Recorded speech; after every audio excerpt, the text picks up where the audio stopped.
गणेशाय नमः। नमस्कार, मैं अविनाश सिंह। आज हम बात कर रहे हैं सूर्य महाराज के एकादश भाव में फल के विषय में। सूर्य महाराज एकादश भाव में हो तो एकादश भाव में सभी ग्रह अच्छा फल देते हैं, आप सभी जानते हैं।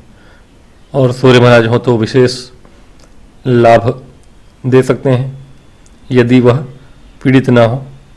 पीड़ित भी हैं तो भी सूर्य मतलब बहुत अधिक पीड़ित ना हो तो अपना संपूर्ण फल देंगे, और संपूर्ण फल ना भी दें तो भी व्यक्ति को कहीं ना कहीं एक सम्मानजनक जीवन जीने को देंगे ही।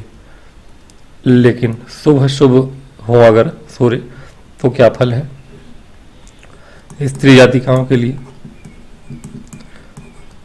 स्त्री जातिका के यदि कुंडली में इस भाव में सूर्य महाराज बैठे हैं, किसी भी राशि में हो, तो राशियों की भी चर्चा करूंगा मैं, किस राशि में अच्छे हैं, किस राशि में बहुत अच्छे नहीं हैं। सॉरी। स्त्री जातिका के लिए भी पुत्रवती का कहा गया है। क्यों? क्योंकि सूर्य की दृष्टि है पंचम भाव पर सप्तम दृष्टि है, तो यह पुत्र भाव है। तो स्त्री जातिकाओं के लिए पुत्रवती होना कहा गया है, क्योंकि सूर्य पुरुष ग्रह हैं और इनका पंचम को देखना चूंकि कारक हैं यहाँ के पंचम में ही क्षमा चाहूँगा,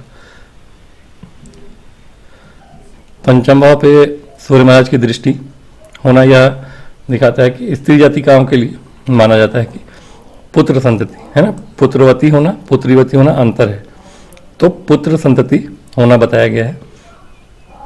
इसके अतिरिक्त पुरुष जातकों के लिए कहा गया है कि ऐसे जातक जो होते हैं वह गवर्नमेंट से लाभ उठाने वाले होते हैं या गवर्नमेंट के फ्रेंडली होते हैं। गवर्नमेंट में हो सकते हैं, गवर्नमेंट से काम करवाने होते हैं, या खुद नेता हो सकते हैं। नेता होना मैं बताऊंगा, एक्चुअली नेता होते हैं यदि आपके सूर्य महाराज दशम में हो तो भी, और एकादश में हो तो और अधिक प्रबल दावेदारी है। सूर्य महाराज अगर एकादश भाव में है तो ऐसा जातक नेता ही होता है, और विशेष रूप से सूर्य महाराज की महादशा हो तो और अधिक। यदि सूर्य की ही महादशा चल रही हो या सिंह राशि की महादशा चल रही हो या अंतरदशा चल रही हो, सूर्य जिस राशि में बैठे हैं उस राशि की महादशा और सूर्य की अंतरदशा चल रही हो, तब भी ऐसे योग बनेंगे कि आपको नेता बनने का अवसर प्राप्त हो जाए। अचानक से आप कुछ भी नहीं है, जीवन भर कुछ नहीं करा है, सडनली आपको बोलेंगे कि इस पार्टी से आप खड़े हो जाओ या ज्वाइन कर लो, एटलीस्ट बड़े छोटे लेवल पे। यदि सूर्य या बिगड़े राहु के साथ हो, मान लीजिए कि सूर्य महाराज यहाँ राहु के साथ हैं,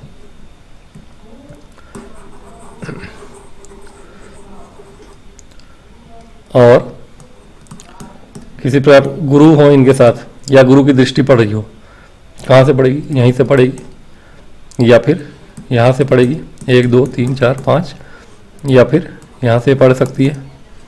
गुरु महाराज की दृष्टि पड़ी हो या गुरु महाराज यहाँ बैठे हो, तो राहु भी अगर यहाँ है तो भी कोई दिक्कत नहीं है, क्योंकि राहु शुक्र गुरु और सूर्य के स्थान में है। अगर शुभ राशि में गुरु की राशि में हो, 9 12 में हो, तो और ज़्यादा चांसेस हैं सॉरी, या फिर 5 नंबर में हो, सूर्य स्वराशि के हो, या फिर कोई बात नहीं है कि वो सिंह राशि के भी हों। सिंह राशि कर एकादश में लग्न आपका मेष ही है और ये कुंभ राशि में ही हो या मकर राशि में भी क्यों ना हो, शनि के साथ है, परिश्रम करना पड़ेगा। लेकिन सूर्य शनि की राशि में भी होंगे तो आपको नेता बनने का अवसर प्राप्त होगा, प्रबल योग हो जाएगा। फिर समझ रहे हैं? तो सूर्य अगर एकादश में है तो आपको बड़े पद को प्राप्त करना, राजा का मित्र होना बताया गया है, यानी सरकार का मित्र होना, राज मित्र होना। अब किसी भी प्रकार से हो सकते हैं, उच्च पद को प्राप्त कर सकते हैं आप, सचिव लेवल पे हो सकते हैं कि राजा का सलाहकार भी बन सकते हैं आप, वैसे तो ये राजा है सूर्य, और लाभ भाव में बैठे हैं, यदि केंद्र के त्रिकोण के स्वामी होकर बैठे हैं तो राजयोग बनाते हैं। धन भाव के स्वामी होकर बैठे हैं तो धन महाधन योग बनाते हैं। सूर्य का एकादश में होना पहले तो दीर्घायु बनाएगा आपको, ठीक है, दीर्घायु बनाता है। ऐसे जातक धनी तो होंगे ही सॉरी। और आज मेरे गले में खराश बहुत हो रही है, क्षमा चाहूँगा इसके लिए। और सूर्य महाराज धनी बनाते हैं, दीर्घायु बनाते हैं। इसके अतिरिक्त एकादश के सूर्य चूंकि नेता इसलिए बताया जाता है क्योंकि हमारे शास्त्रों में लिखा है कि सूर्य अगर एकादश में हो तो ऐसे जातक जो होते हैं बहुत से लोगों पे राज करने वाले होते हैं, मतलब एक तरह से अधिकारी होते हैं, ठीक है, अधिकारी। तो राजमित्र और अधिकारी का मतलब आज के युग में आप आईपीएस हैं या आईएएस हैं, ये दोनों ही आपको दोनों पद देते हैं, मतलब सरकारी आदमी हैं आप, और चूंकि अधिकारी हैं आपके नीचे बहुत सारे कर्मचारी आएंगे, तो ये दोनों ही शर्तें लागू हो जाती हैं, वहाँ फुलफिलमेंट हो जाता है कि आप राजमित्र भी हैं और आप बहुत से लोगों के ऊपर अधिकार करके हुकूमत करने वाले हैं, ठीक है। तो ये दोनों चीज़ हैं। ऐसा जातक सुखी होता है और हर्षित रहता है। मतलब यदि एकादश में आपके सूर्य महाराज हैं तो कठिनाइयों वाले परिवेश में भी यदि हैं आप, कठिनाइयों वाले परिवेश में भी हैं, आपका जीवन भले ही राहु से पीड़ित हो, ग्रहण दोष में हो, सूर्य हैं, आप हर्षित रहते हैं, यानी आपको दुख नहीं होता, दुखी नहीं होते आप, हमेशा सुखी या खुश रहते हैं, कुल मिला के खुश रहते हैं, ठीक है। एकादश में सूर्य हो तो ऐसा जातक जो होता है वो पैसा हो ना हो, निर्धन भी हो, लेकिन दुखी नहीं होता, सुखी रहता है, हमेशा खुश रहता है, हर्षित रहता है, ये बात है।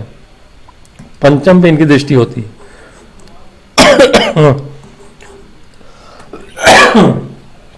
क्षमा चाहूँगा, गला बिल्कुल ख़राब है, फिर भी मैंने सोचा कि वीडियो बना ही दूँ, तो क्षमा चाहूँगा बार बार जो व्यवधान आ रहा है। सूर्य महाराज एकादश में है, इनकी एक दृष्टि है पंचम भाव पर। स्त्री के लिए पंचम भाव का पर दृष्टि होना बताया गया है कि पुत्रवती होना, लेकिन यदि पुरुष जातक भी हैं, पुरुष जातक की कुंडली में भी है तो भी पुरुष के भी योग बनता है कि वह पुत्र, उसके भी पुत्र होगा, ठीक है। पुत्री यानी स्त्री के ही पुत्र होता है, लेकिन विवाह के बाद अगर योग, मान लीजिए आपकी स्त्री के पास योग नहीं है पुत्र का, लेकिन अगर पुरुष की कुंडली में ऐसा योग बन रहा है तो पुरुष के पास दो बच्चे आपके हैं, तो एक बच्चा पुरुष की कुंडली में भी अगर योग बनता है तो वो उसके पुत्र होगा। अगर स्त्री जातिका की कुंडली में, आपकी पत्नी की कुंडली में ये योग नहीं है, पुत्री होती है, तो आपकी कुंडली में योग है तो आपको पुत्र होगा, पहली बात। दूसरी बात की शिक्षा, ऐसे जातक कि यदि राहु से पीड़ित हैं तो शिक्षा बाधित होगी। सबसे बड़ी बात को यहाँ अगर राहु है सूर्य के साथ, नेता तो बन जाएंगे आप, फेमस हो जाएंगे, खुश रहेंगे, लेकिन आपको समस्या आएगी शिक्षा में। राहु की दृष्टि भी रहेगी, केतु यहाँ है, शिक्षा बाधित होती है, शिक्षा रुक रुक के टुकड़े में होगी। अगर गुरु की दृष्टि है, यहाँ पे गुरु बैठे हो या गुरु की दृष्टि यहाँ पे है, चाहे पंचम पे ही है किसी प्रकार से, तो फिर हो जाएगी शिक्षा आपकी, धीरे धीरे हो जाएगी, लेकिन बाधित होगी। अगर गुरु मान लीजिए हाँ 12 नंबर में है, अपनी राशि में है, तो ठीक है, लेकिन राहु के साथ है, दोनों ही ग्रहण दोष में है। गुरु अगर अस्त हो गए शुरू के साथ तो भी रुक रुक के ही शिक्षा होगी। अगर गुरु अच्छे हैं, इस स्थिति में अस्त नहीं है और अच्छे कुंडली में, अपने कुंडली में है, इनके साथ हो या इन पे दृष्टि हो, तो शिक्षा आपकी हो जाती है, उसमें समस्या नहीं आएगी। लेकिन समस्या थोड़ी बहुत फिर भी आती है, क्योंकि राहु केतु के पंचम भाव में किसी प्रकार से होने से शिक्षा बाधित होती ही है। और पंचम, अब राहु केतु की बात छोड़ते हैं, बात करते हैं राशियों की थोड़ी बहुत कि राशि अगर है, सूर्य महाराज यदि पीड़ित हो, यहाँ पर राहु का मैंने बता दिया, यहाँ पंचम पे दृष्टि है, शिक्षा के साथ पुत्र, शिक्षा आपकी अच्छी होगी आमतौर पे। अगर राहु केतु नहीं है तो अच्छी शिक्षा होगी। और अगर यहाँ पे राशि अच्छी बनी हो तो और अच्छा है। वो डिपेंड करता है कि कौन सी राशि बनी है, उसके स्वामी कहाँ है, कौन है, उस हिसाब से शिक्षा होगी आपकी। लेकिन सूर्य यहाँ पे है तो आपको शिक्षा से लाभ होगा। हो सकता है गवर्नमेंट टीचर हो आप, ठीक है, गवर्नमेंट के मित्र होना, गवर्नमेंट टीचर भी हो सकते हैं आप। क्यों? क्योंकि सूर्य की दृष्टि लाभ की दृष्टि पंचम पे है, शिक्षा को दिखाता है। तो आप गवर्नमेंट से हो सकता है कॉलेज में पढ़ें, गवर्नमेंट कॉलेज में पढ़ाई करें आप, और गवर्नमेंट से आप गवर्नमेंट में ही शिक्षक हों, शिक्षा से जुड़ा हुआ काम करें आप, ऐसा भी हो सकता है। प्रेम संबंध के लिए ये उतना सही नहीं है। सूर्य का एकादश में होना बहुत ही शुभ है प्रत्येक दृष्टिकोण से। आप देखिए सूर्य महाराज यदि एकादश में है, शुभ हैं, स्वराशि के हों, मित्र राशि के हों यानी मेष के हों तो और अच्छी बात है, उच्च के ही होंगे। यानी मेष राशि में सूर्य महाराज अगर हों तो कहना ही क्या, आपको सारी सफलताएं मिलेंगी। लाभ भाव में होना सूर्य जैसे राजा ग्रह का, यानी राजा की तरह जीवन, प्रत्येक कार्य में आपको सफलता, जो काम करेंगे उसमें आपको लाभ मिलेगा, महाधन योग बनेगा। यदि विशेष रूप से सूर्य की अगर किसी प्रकार से धन भाव से या लग्न से जुड़ाव हो जाए, यानी मान लीजिए मेष राशि है, मंगल यहाँ बैठ जाए किसी प्रकार से तो हो जाए, तो कहीं ना कहीं, या मंगल मान लीजिए कि सूर्य के साथ हो या यहीं बैठ जाए, दसम भाव में बैठ जाए, तो कहीं ना कहीं लाभ आपको बहुत ज़्यादा मिल सकता है। हाँ, सूर्य पीड़ित ना हो, पीड़ित होंगे तो वो लाभ में कमी ले आएंगे, उससे अधिक कोई विशेष हानि नहीं होती है सूर्य के यहाँ रहने से, और लाभ ही लाभ है, प्रत्येक दृष्टिकोण से लाभ है। हाँ, मैंने बताया था कि लव लाइफ के लिए उतना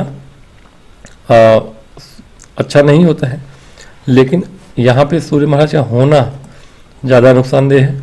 सूर्य का यहाँ दृष्टिपात करना उतना भी दिक्कत नहीं करेगा अगर इस भाव के स्वामी और भाव अच्छा है, शुभ है, अरे कि शुक्र की हो राशि यहाँ पे, या धनु या मीन हो, यानी बृहस्पति की राशि हो, और वो राशिपति अच्छे केंद्र या त्रिकोण में बैठे हों, शुभ स्थान में हो, लाभी में हो, तो फिर आपकी लव लाइफ भी अच्छी ही जाएगी, ऐसी कोई प्रॉब्लम नहीं होगी। तो सूर्य महाराज का कुल मिला के यहाँ पे उत्तम प्रभाव है, उत्तम फल है। आज की वीडियो में इतना ही, मिलूँगा नेक्स्ट वीडियो में, तब तक के लिए मुझे आज्ञा दें। और विनम्र निवेदन भी है कि यदि वीडियो से कुछ लाभ हो तो लाइक और सब्सक्राइब करें। नमस्कार। ओम गणेशाय नमः।